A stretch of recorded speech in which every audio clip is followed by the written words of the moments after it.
I am Rajeshri Venkatramanan, reading 120 words. Students, I think you are all practicing my dictation regularly. Then only you can get the 120 words very fluently to write. Okay, we can start. Friends, I am happy to be here with all of you to associate myself with the Silver Jubilee celebrations of the Engineering Export Promotion Council.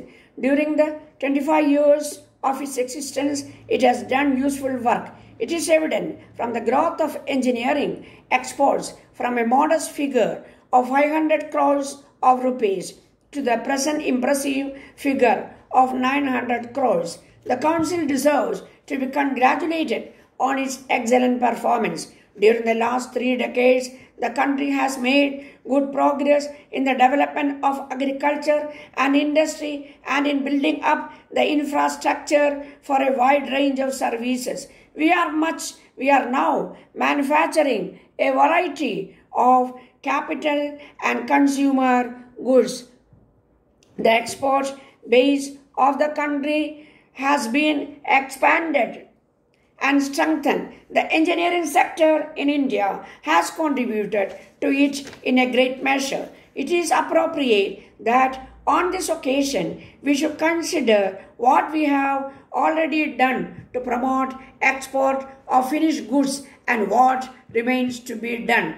The rate of growth of imports, which has become very essential for the country's development, is much more than the rate of growth of exports. It is therefore imperative that we should increase our exports to a great extent. Everyone knows very well that exports play a vital role in our total economy and development. So the government have attached the highest importance to it. India's export registered a higher growth of rate in the middle of the 70s in spite of many difficulties that came in the way, that provided us confidence in our capacity to face our future problems. Over the last 30 years, India has gained in stature as an industrial nation.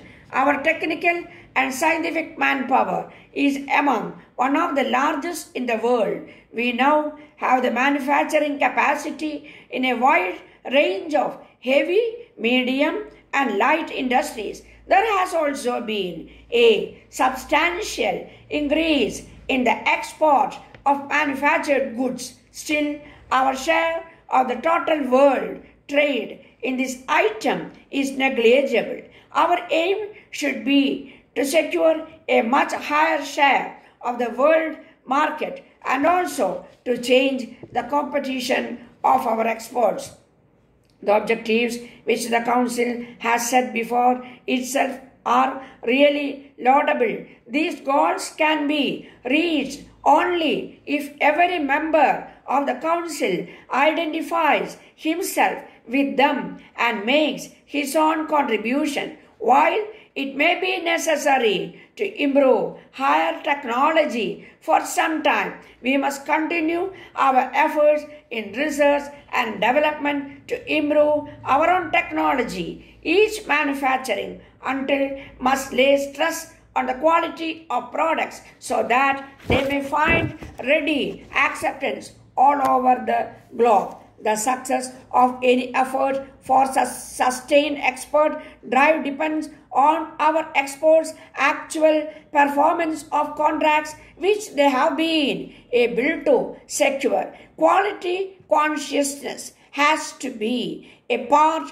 of the culture with our producers and exporters. It may not be difficult to find excuses for inferior quality goods, but the buyer is not interested in knowing why he has received the inferior quality goods. He is only interested in getting the goods of the highest quality. So I would urge upon you to maintain the quality of your goods at all costs.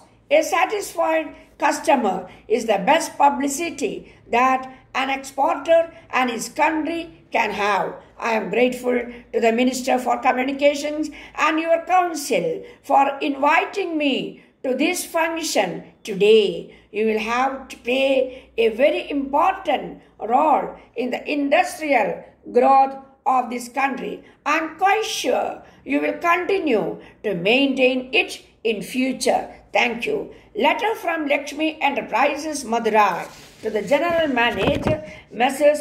Karupaya and Son Satur.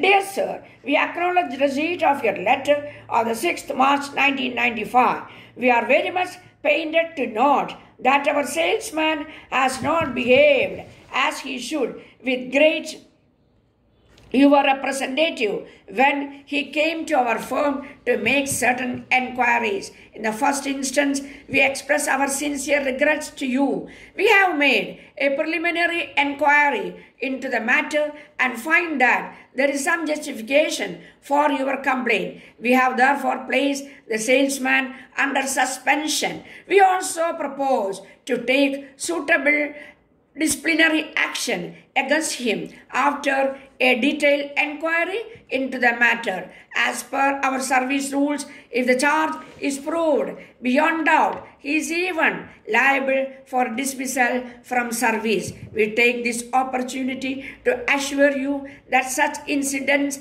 will not recur in future. We have warned our other members of the staff that they are expected to extend the maximum courtesy to our customers and that any lapse on their part will be seriously viewed. We know that the success of our business depends to a great extent on the satisfaction of our customers.